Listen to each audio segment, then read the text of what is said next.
Welcome, welcome. My name is Hallie Rosen, and I'm the program director here at the Chicago Architecture Center. To our Zoom audience, I have mentioned more than once that we have the equipment and are working on bringing you hybrid programs.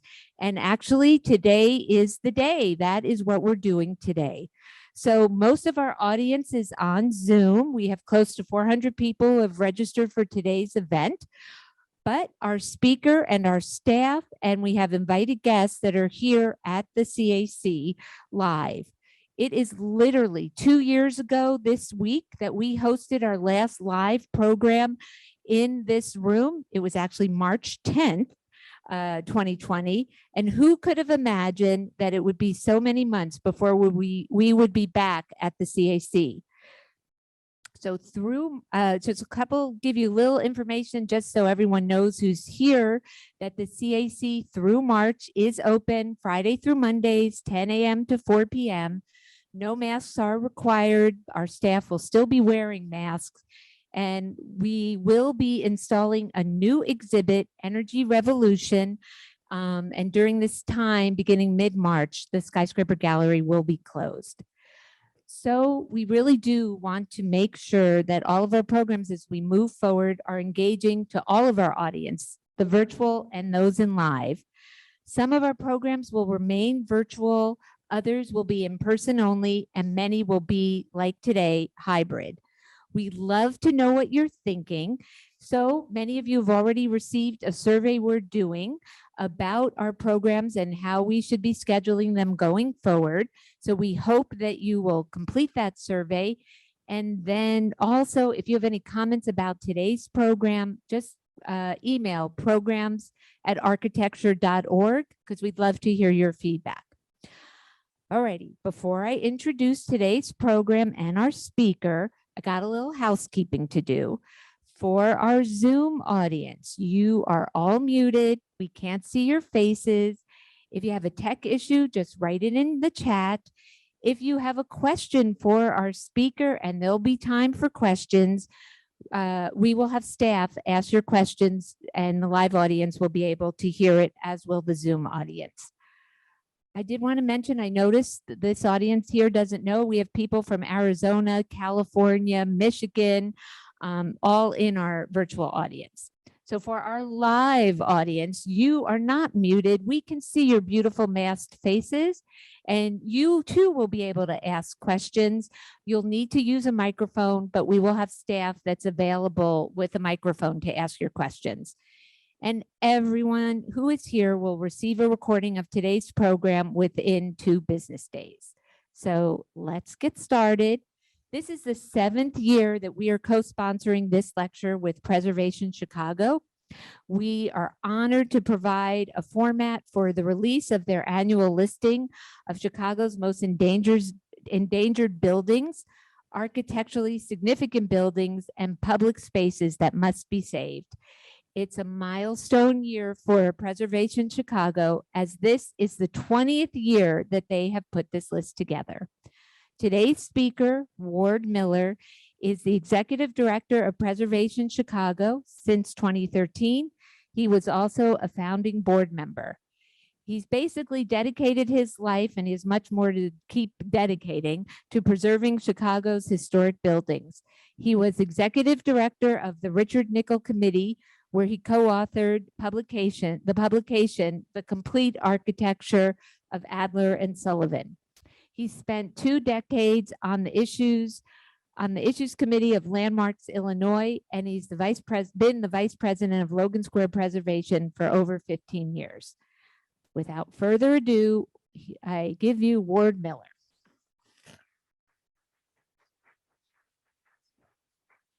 Thank you, Howard. Thank you. Thank you. Well, thank you, Hallie, and thank you, everyone.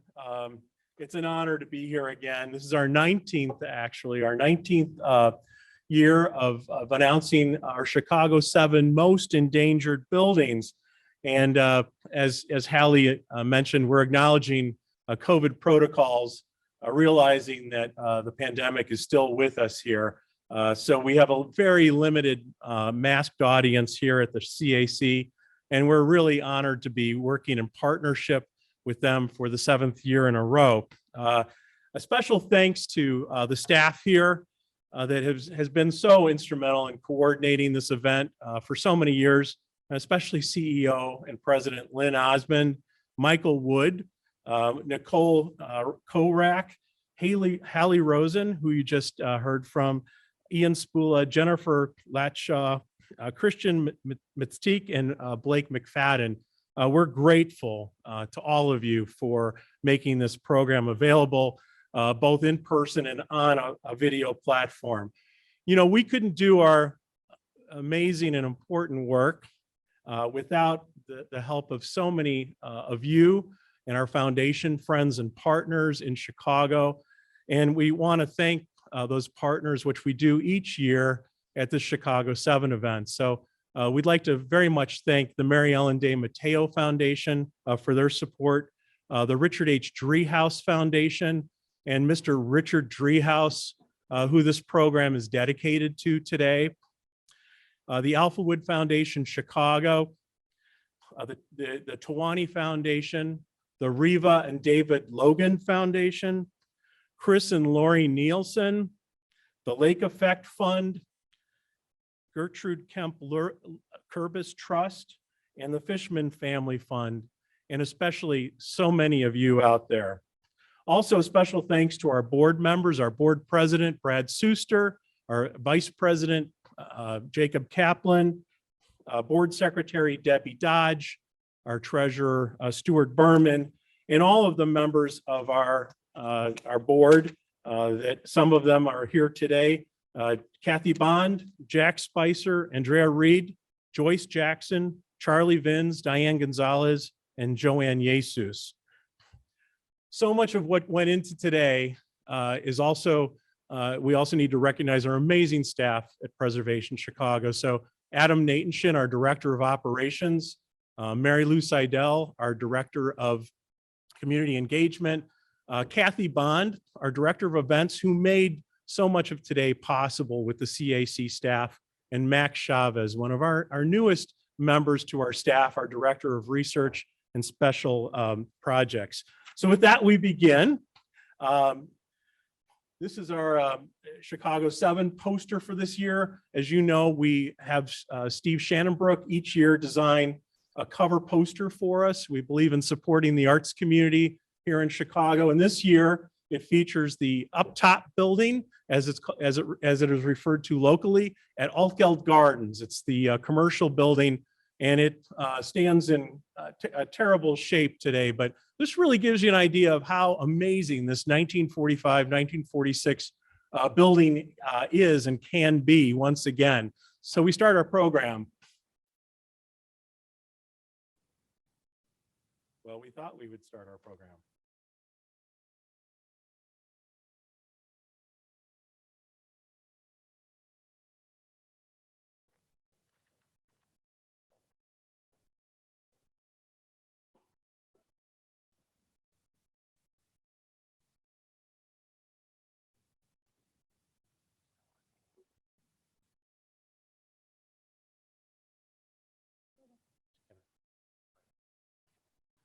So we wanted to start our program today with some of the successes, the Chicago 7s that have seen success over the past years since 2003. And we have the Obsidian Collection, the Lou Palmer Mansion, the Laramie State Bank, the Thompson Center, which we're really happy after so many years of advocacy and listed to the Chicago 7 is finally seems to be in a safe place. The Rotunda building by Gertrude Kurbis at O'Hare Airport, a really revolutionary building by a woman architect in the early 1960s.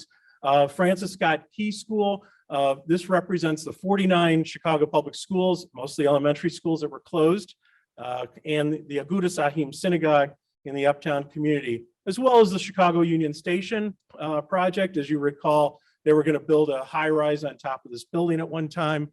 The renovation and restoration and revisioning of Cook County Hospital, Lathrop Homes, a public housing development on the northwest side of the city, Rosenwald Apartments on the south side, the Chicago Motor Club building, and Metropolitan Church in Bronzeville. along with some other candidates, the American Book Company building near McCormick Place, the Milwaukee Avenue Historic District in the Wicker Park area, the New York Life building, which is in the heart of the Loop at LaSalle and Monroe, Harper Theater in Hyde Park, the Vestman building in the central area, and Main building at IIT. So our first candidate today, our first Chicago 7, is a Century and Consumers building. These were designed by two really seminal architectural firms in Chicago. Jenny and Moody designed the one at your far left, the tall one, and the one in the foreground was designed by Holabird and Roche. And these are part of the State Street Loop Retail National Register District. And as you can see, right behind is the Federal Center, the Dirksen building of the Federal Center. And these buildings, along with others to the south, comprising this block, were purchased in 2007 to protect the Federal Center from any type of, well, to create a security shield, if you will, around the Federal Center after the events of September 11th. So here's the Century, here's the Consumers building and the Century and Consumers building in a historic photograph. And you can see that these are really wonderful structures. They represent the early skyscrapers of Chicago, that vertical thrust. And, you know, this was the home and the birthplace of the skyscraper. So really important buildings. These were late in the development, just a few years before World War I, but they really do represent the best of the Chicago school in the 20th century, and really the last representations of these types of structures by the Chicago School of Architects, also known as, this was also done in what they call the Chicago commercial style. So really two incredible buildings. Here's the Century building, and the federal government purchased these and they were going to reuse them for their own offices. And these two structures and the buildings in between, there was a determination not to use these structures. And they've been threatened for quite some time. We've been very supportive of efforts to preserve these. These have been on our Chicago 7 list prior, but there's a new urgency. We had actually not included these in our Chicago 7 at first, but we found out that there was a line item in a bill before Congress for $52 million, an appropriation to demolish these buildings on State Street after remaining vacant for so long. And we really do think that there's better options than to demolish these buildings. And also, here's a wonderful example of a storefront that exists between the two structures. So we'd really like to see these buildings repurposed. We have a proposal for a really unique idea. As the Federal Center needs protection, these buildings have a lot of windows.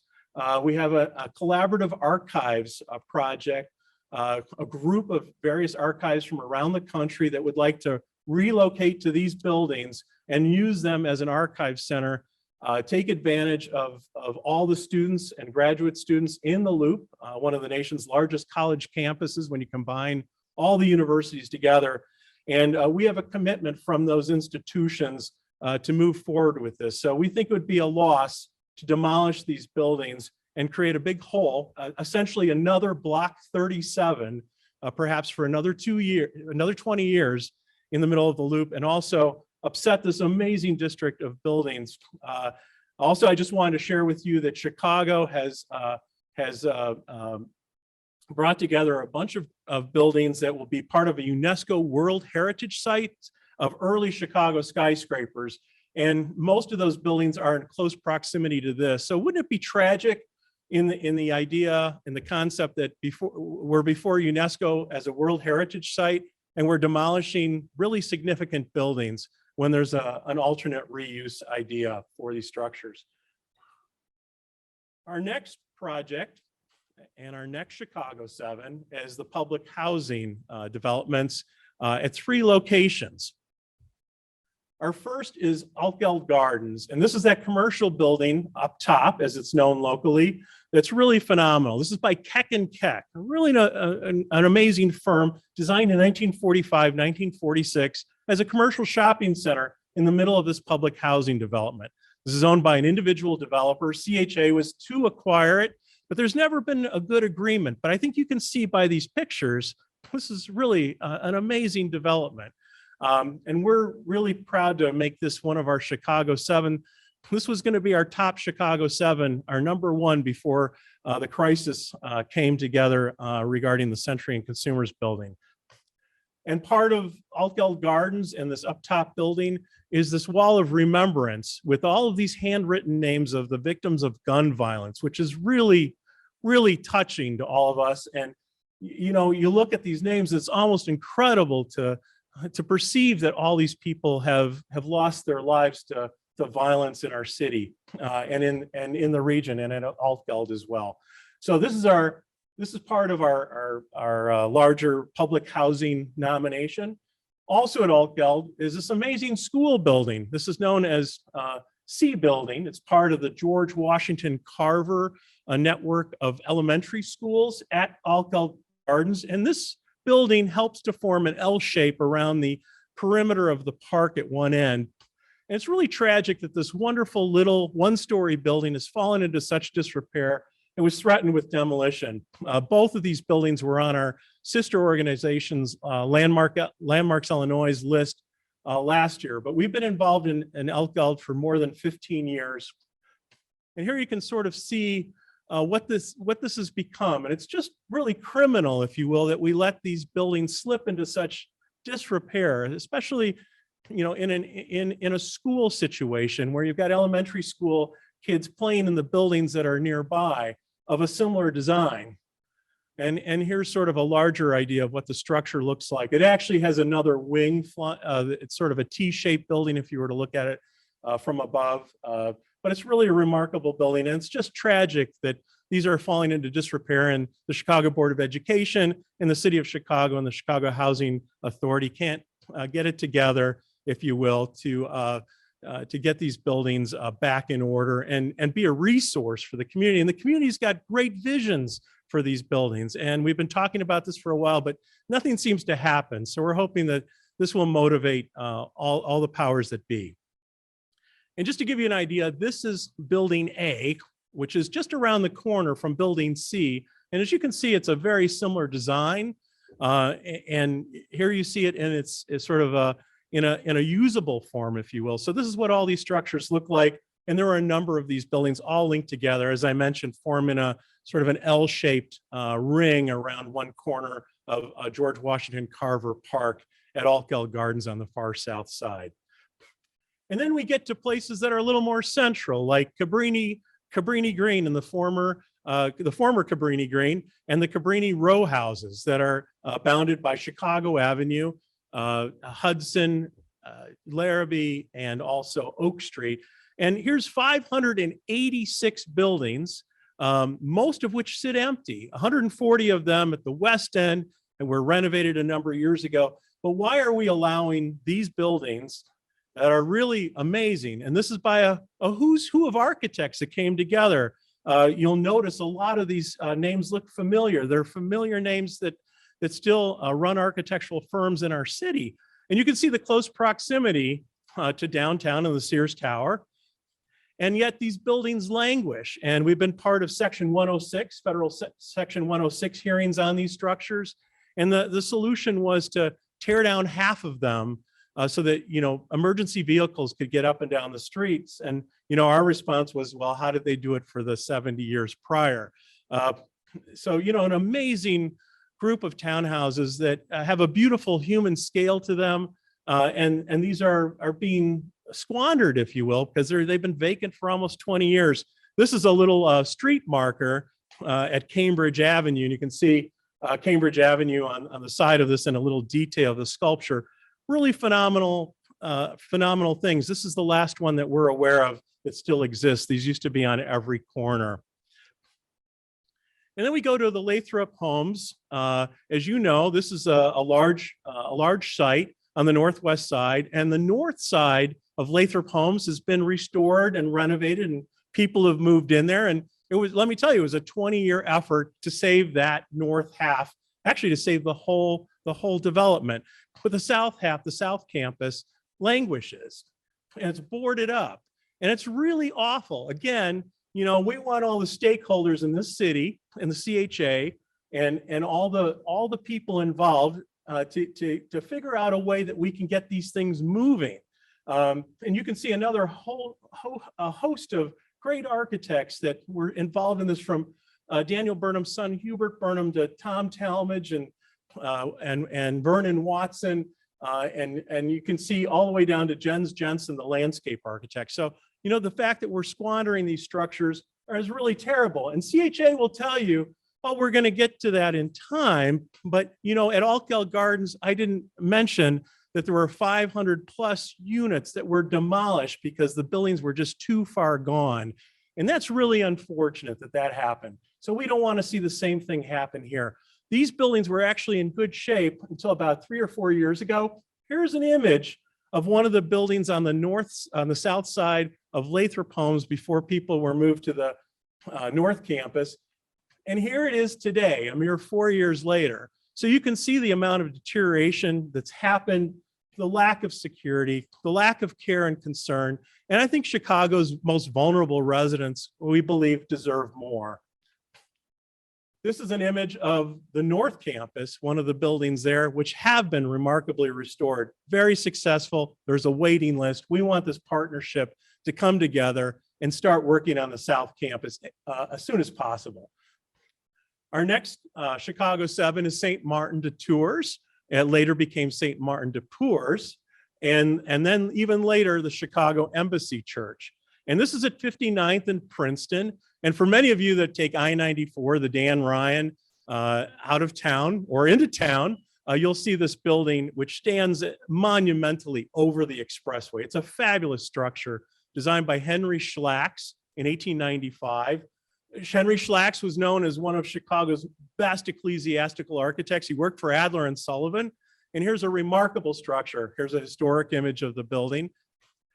This is an image that you see today with the highway fence. That's the I-94, I-90-94 below. And a really wonderful structure in an area that's seen a tremendous amount of disinvestment over time, demolition for railroad yards and shipping container yards. We really can do better. And here's a building that is no longer owned by the Archdiocese of Chicago, but it's owned by an independent organization that has listed it for sale. But we'd like to really see this building repurposed and rethought. So some details of the structure, including this beautiful clock. We used to have a horseman that was gilded on top of one of the gables. Here's an image of the interior of the building just a few years ago when it was on Open House Chicago as part of the Chicago Architecture Center's annual programs. They're so successful. And then, a building like the Shrine of Christ the King that was later landmarked as St. Gelasius and St. Clara, that is sort of a sister to the church you just saw, both south side, both about the same 100 south. And, this had a terrible fire, and yet we were able to all work together to put a new roof on it. And, here it is, the Shrine of Christ the King. And we're hoping that, this will have, that St. Martin's will have a similar impact and outcome that St. Gelasius, St. Martin, St. Clara has here. And I just want to also mention that, there's currently some debate whether, the Latin Mass is welcomed in Chicago, and perhaps the future of even this church is in danger under the leadership of the Institute of Christ the King. But here's a building that's been saved 2 or 3 times by all of us working together. Let's see if we can save not only this one, looking to the future, but also St. Martin's. And then a really interesting district that I think a lot of you will find really wonderful is the Peterson Avenue Mid-Century Modern District. And these are buildings built between 1950, basically, to 1970. Amazing group of buildings that are being picked off one by one for strip malls and other developments that really don't sing like these buildings do. And these are designed by a host of architects, some very noteworthy, others a little more obscure. But you can see the wonderful and beautiful human scale that's with these structures as this northwest side area grew through that period of time. And they house small businesses and whatnot, but these are being replaced one by one. It would be really wonderful to recognize this, to give it some protection as a district, and to encourage the right kind of vocabulary and right kind of approach to planning in this area. Perhaps a landmark district in Miami Beach. There's a landmark district of these types of buildings. It'd be really wonderful to celebrate these instead of just watching them all fade away.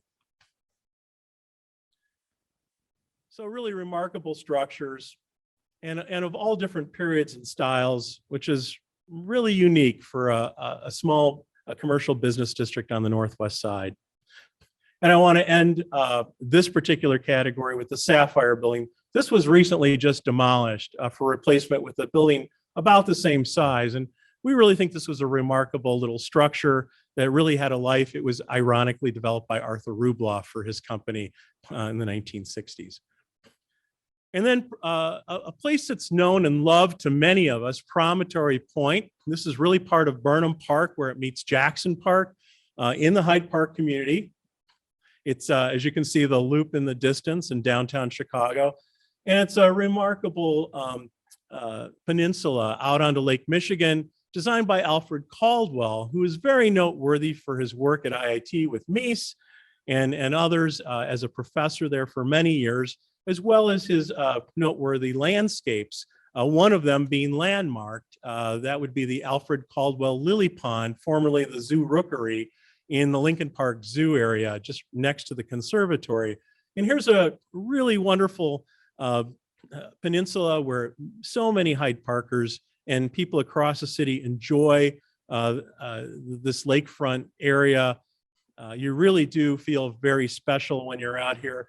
And these limestone revetments, these limestone blocks, if you will, that you're seeing all around the perimeter of the site are in danger of being lost once again by these big concrete blocks, or I should say, big concrete surfaces, these stepped surfaces that'll replace these beautiful limestone blocks. Now, we all realize that the limestone blocks in Promontory Point needs a little TLC, if you will. But I don't think we need to necessarily take these blocks and throw them away and replace them with hard concrete surfaces that have a half-life of what this has. So we really want to encourage the city and the Army Corps of Engineers and the powers that be to to repair and actually even landmark this incredible landscape. We've landmarked it on the north side by the same designer, Alfred Caldwell. Why can't we landmark it on the south side? And why can't we recognize that this is really a special feature that should be preserved? And of course, these blocks all need to be reset and brought back. But why can't we work within that framework rather than total destruction of something really beautiful? Our next nominee is the Central Park Theater by Rap and Rap. This is at 3535 West Roosevelt Road in the North Lawndale neighborhood. It's a really remarkable structure. It was the very first movie palace of its kind. And this partnership of Balaban and Katz and Rap, the architects, went on to design these amazing structures that we all know in Chicago. Here's a detail of one of the towers. They went on to design the Chicago Theater on State Street, a designated landmark, the Oriental Theater, and the Uptown Theater, and really perhaps tens and maybe hundreds of neighborhood movie theaters that they were responsible for. A great architectural firm that's represented by many, many landmark buildings, a wonderful theater that just needs the right kind of partnership to continue to maintain it. Since 1971, it's been run by the House of Hope, a church that's been operating out of it, but they really want to be part of something bigger. And we think this could be a cornerstone for the North Lawndale community and really sort of set this neighborhood on fire, if you will, but in a positive and holistic way, using these cultural assets as cornerstones to additional programming and to give these neighborhoods that have been so decimated by disinvestment over time, sort of a new life, if you will, but still affordable. So other pictures of the interior of the Central Park Theater. And then this is part of the Architecture Biennial that was in Chicago recently. And also this was part of Open House Chicago, again, Chicago Architecture Center event. And this is a group of people that have been very committed to preserving this building, to getting it landmarked, which we think it really deserves that great honor, and to encourage more investment in the community and on this site adjoining the Central Park Theater as well as the theater itself, and have the church perhaps as a partner in this, which I think they'd really like to be. Our next candidate is really quite fascinating as well. This is DuSable, North DuSable, Lakeshore Drive. So, you know, we take these beautiful boulevards and I guess in this case, a boulevard highway for granted. Some of our great assets of Chicago, I think we often take for granted. But here's a wonderful, wonderful boulevard that has, over time has morphed into more of a fast way to get around town, but still a really beautiful drive.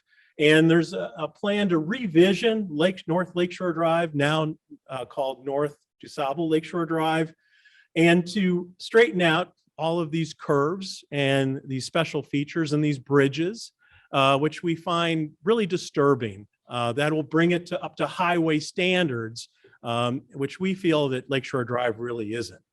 So anyway, here is Lakeshore Drive in its earlier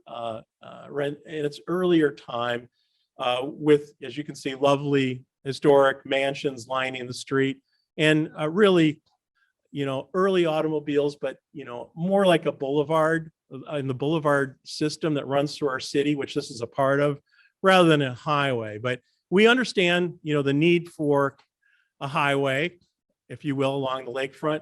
But perhaps that can be calmed instead of widening the lanes, instead of removing the medians that you're seeing here with all the trees, incursions into Lincoln Park. So we'd really like to see this revisioning of Lakeshore Drive to be handled a little more sensitively, more as a restoration and preservation project than as an interstate highway project, which it's being marketed as. And I just want to also mention that there are sections of this drive, especially from Navy Pier or Grand Avenue to Oak Street, that will be tunneled. So you will essentially be underground driving Lakeshore Drive just so you can access, pedestrian access can be at grade. And we feel that there are other ways of doing that with really beautiful designed bridges, beautiful underpasses. And I don't think we have to destroy the certain characters, the vistas, the hills, the rolling hills that you see here of Lakeshore Drive, in addition to removing all these trees.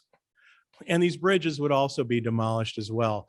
And we're also afraid of life safety issues with these tunneling visions, both at between Navy Pier and Oak Street, and also further north of Belmont. Also the way buses will be staged, bus terminals and whatnot, where they'll be stacked up along Lakeshore Drive. We feel that that's really detracting from the character, the special character and features of this amazing drive. So our eighth candidate, if you will, is what we're calling the Moody Church Triangle, or the Moody Triangle. Many of you know Moody Church, and they have entered into a partnership with Fernhill Development, and the two are looking at various sites in and around the Old Town Lincoln Park neighborhood. And we just wanted to point out that there's some really special structures in this development that we'd like David Adage, Fernhill, and the community, as well as the stakeholders, to really consider preservation. Now, Moody Church is the anchor of this, and this is where LaSalle and LaSalle Drive and Clark Street come together. Moody Church is not endangered right now, but if you look at our last year nomination of Roman Catholic churches across Chicago, there are 88 that are being consolidated, closed, or for sale. So we'd really like to see Moody Church consider a Chicago landmark designation for their building, which is so remarkable. And then these smaller buildings that are really incredible too. This is Ness and Murphy. This is the former North Federal Savings Building and Bank Building, now Wintrust Bank. And this was a project from 1961. As we look around at it, you can see a lot of principles of mid-century modern, the international style, Mies van der Rohe's influences.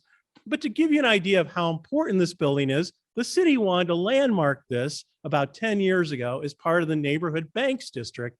And this was going to be the one candidate that was a mid-century modernist building that, was to be landmarked and protected and be a representation of these amazing bank structures and the architecture that you find in our neighborhood on these celebrated buildings. And Diamond Bank at the time, who owned the building, refused a landmark designation of the structure. So therefore, it was dropped, and it can never be considered again for landmark designation because of the second bite ordinance, unless the owner consents to designation. So we want to ask Wintrust Bank, as part of a partnership in the community and across our city, to give authorization to landmark this Ness and Murphy Bank. At the corner of LaSalle and Clark, LaSalle Drive and Clark Street, where Lincoln Park really sort of kicks off, if you will, a lot of people pass this prominent intersection, is this amazing structure. This is the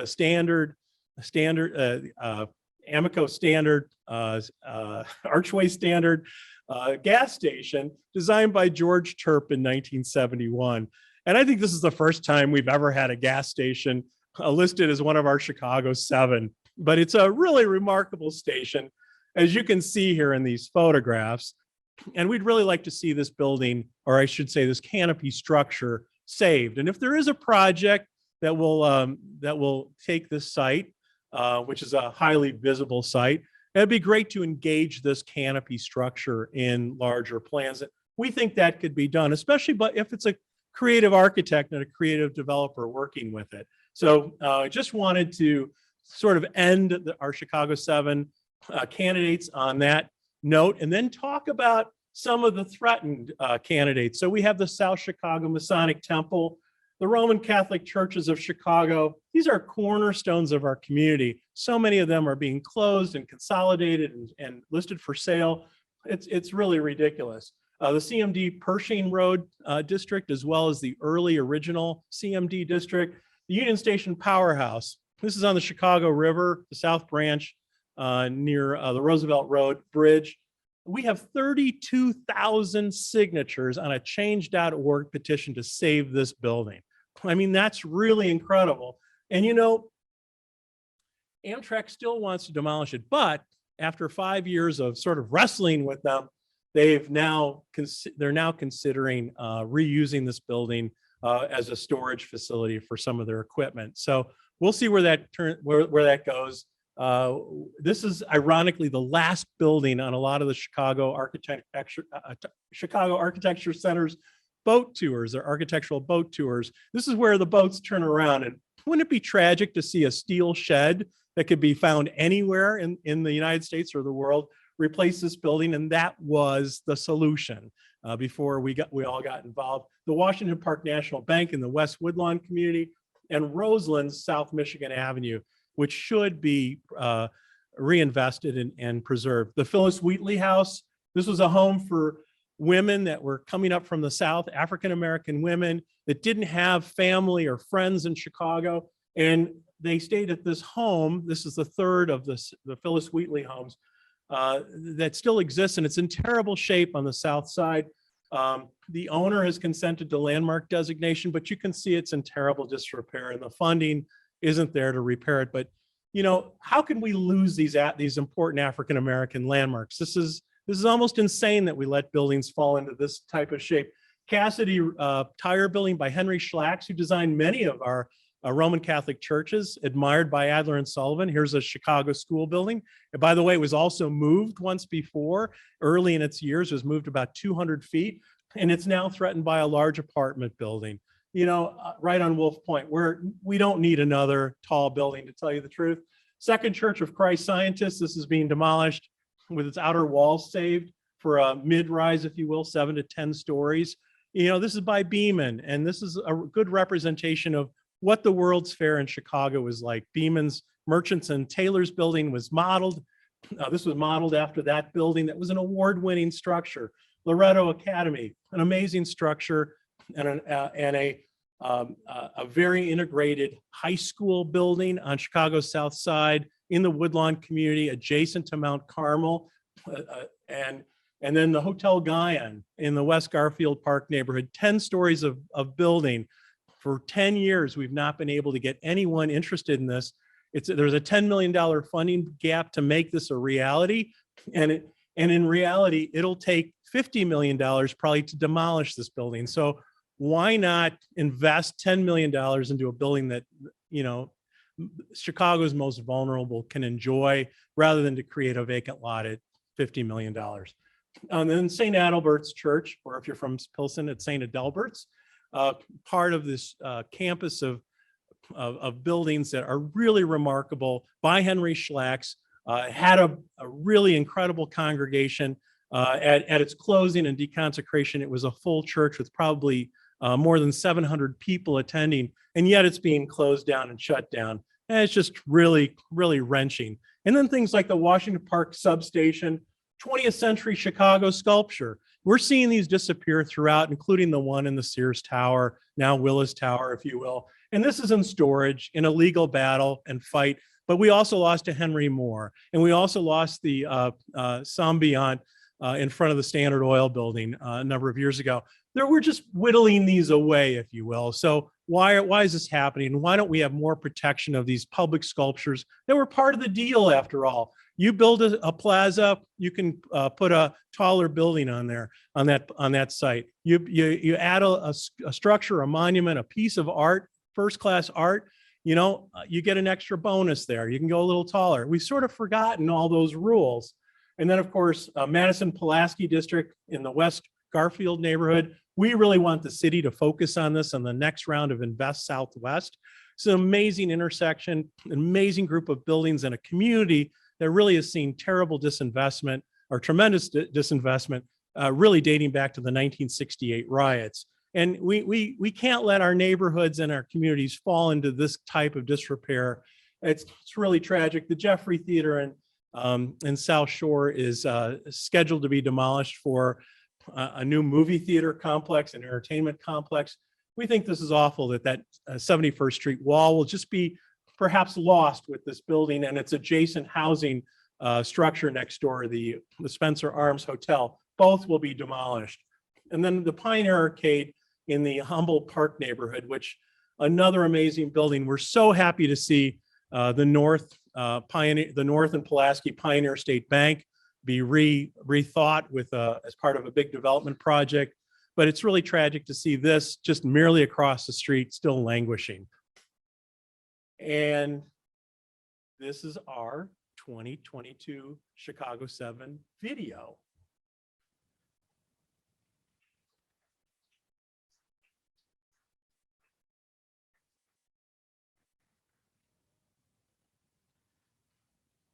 So just to recap, our Century and Consumers building, and you can see the Federal Center in the background.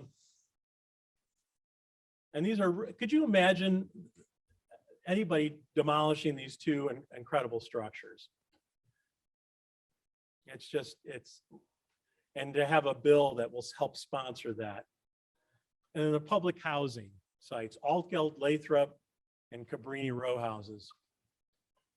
How do we let these buildings fall into such disrepair? These are both Lathrop.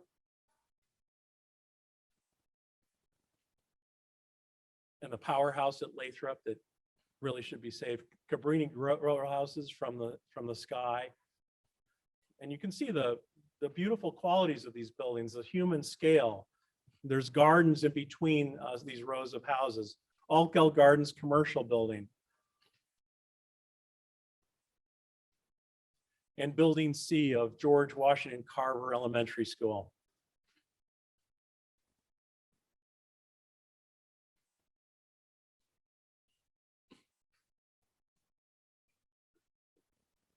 And then the lovely St. Martin de Tours Church by Henry Schlacks, falling into terrible disrepair.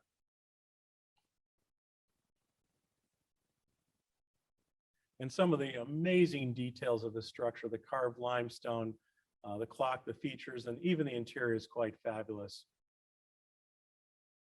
And then the Peterson Avenue Mid-Century Modern District, just a smattering of photos of these remarkable structures. A wide range of styles and architects coming together to create a really beautiful neighborhood commercial district. with a variety of different materials that you just don't see in too many other places. Promontory Point, of course, in Hyde Park on the lakefront, is part of our incredible lakefront park system, endangered with losing its wonderful limestone revetments that you see here.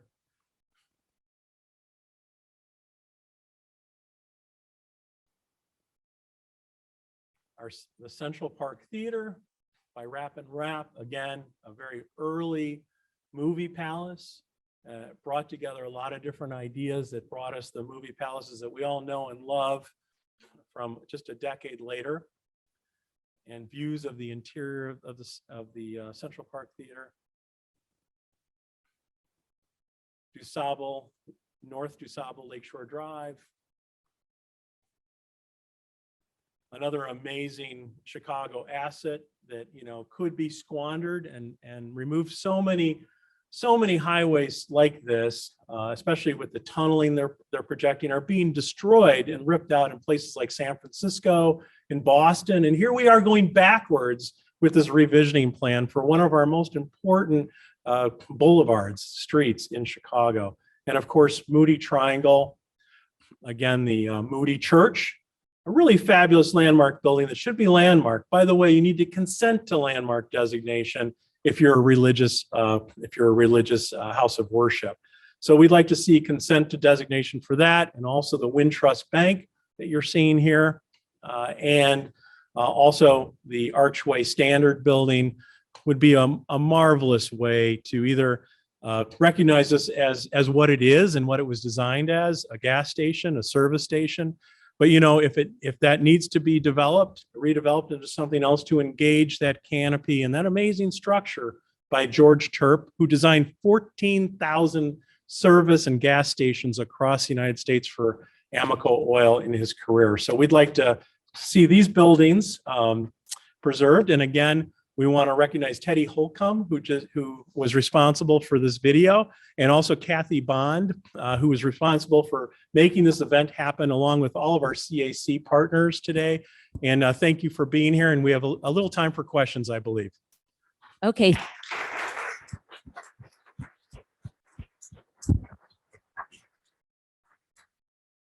Okay, thank you, audience. We're going to start. We have questions from our Zoom audience, and we'll have some time for questions in here. Just a reminder to the live audience, you need to speak into a microphone for your question. And Michael Wood is here, so just raise your hand. But I'll start with a question from our Zoom audience. And Zoom audience, we're working on the cameras, so next time you'll be able to see the people asking the questions.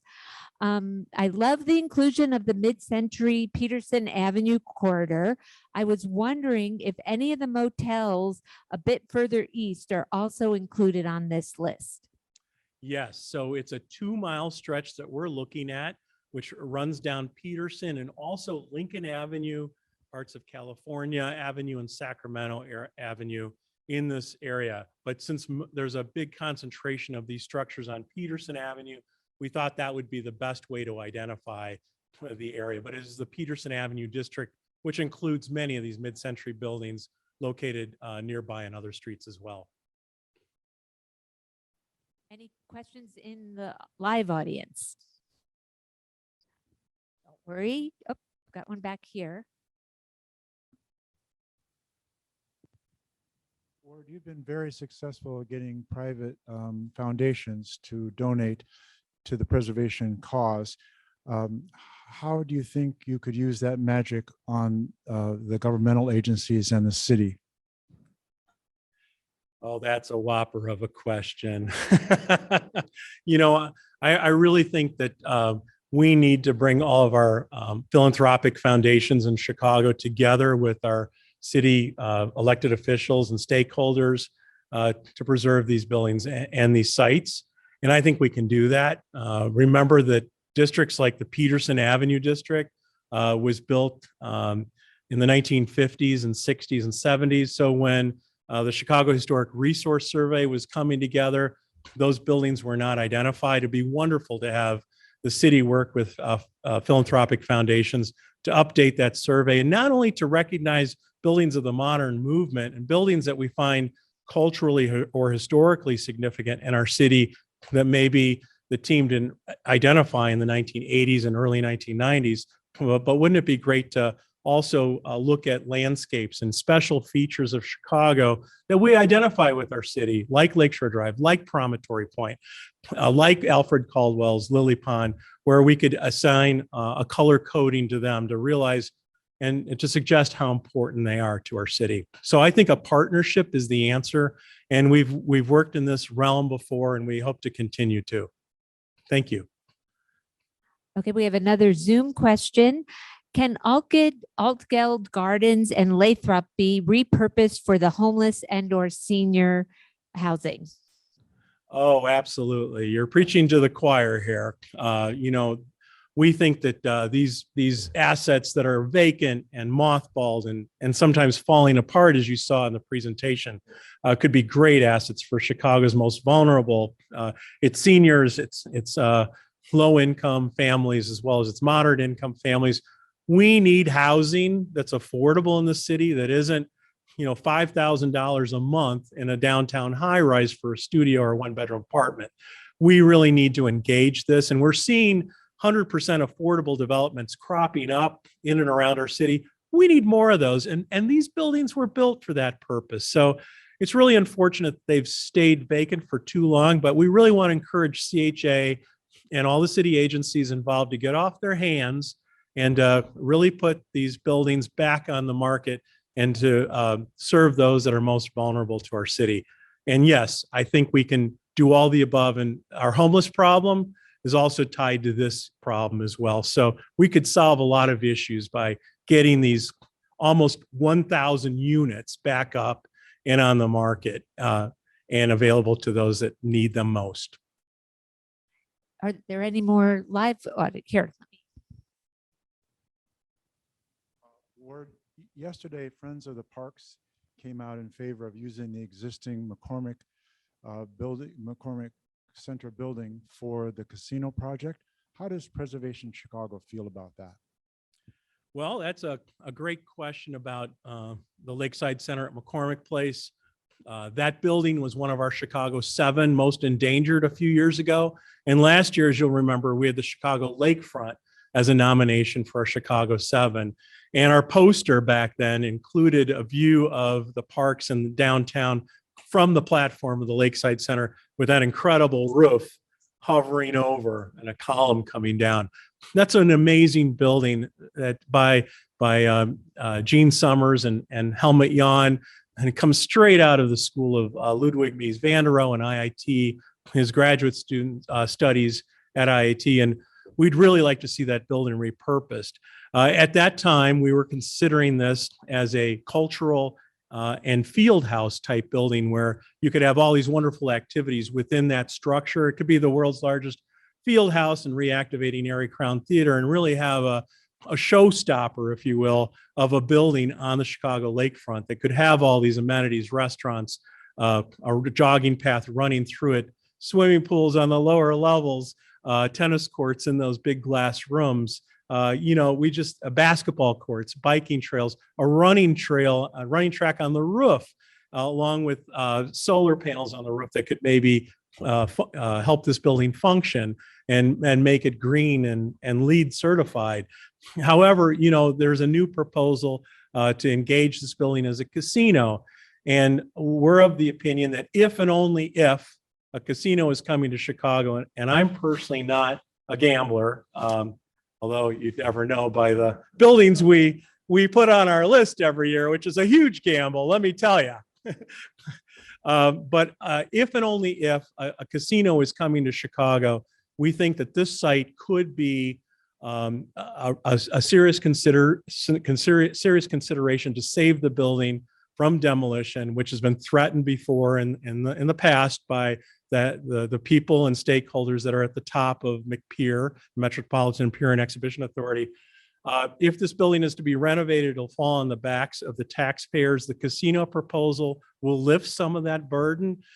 So if and only if a casino is coming to Chicago, this would be, in our opinion, at Preservation Chicago, a wonderful site to consider with a lot of other public amenities that we stated earlier, having things for the community, having an extension of the lakefront sort of running through it, the lakefront running trail, having it be a public building where people could have dinner on one of those platforms or on the roof with these unparalleled views of the lakefront, downtown and the parks. So a lot of different caveats to that question and that solution, but there is the chance that it could be a wonderful cultural and recreational center as well as a casino, and maybe the casino helps to fund those ideas. However, here's a seldom used building that some consider an albatross that many of us personally consider to be a great building, and if you will, on scale with the many superstructures that were built at the same time, like the Sears Tower, the Hancock Building, the Standard Oil Building, now Amoco, Aon Building. But this was really a horizontal skyscraper, if you will, and it was a huge feat, and it was glass and with this incredible open roof and these cruciform columns. Really a remarkable structure and very important to Chicago. And it was the envy of the world, and it was the world's largest convention center for so many years. We'd like to see that throughway that used to have passageway, that walkway that you could once go through the building, restored so it connects you with the lakefront again, and it sort of separates the casino functions from the cultural functions of Erie Crown Theater, which has been sort of closed for a number of years now, seldom used. So this would be a way of engaging something exciting, perhaps.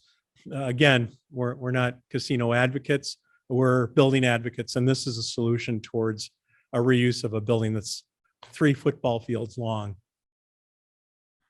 Okay, we have time for just one more question. We'll take a Zoom question.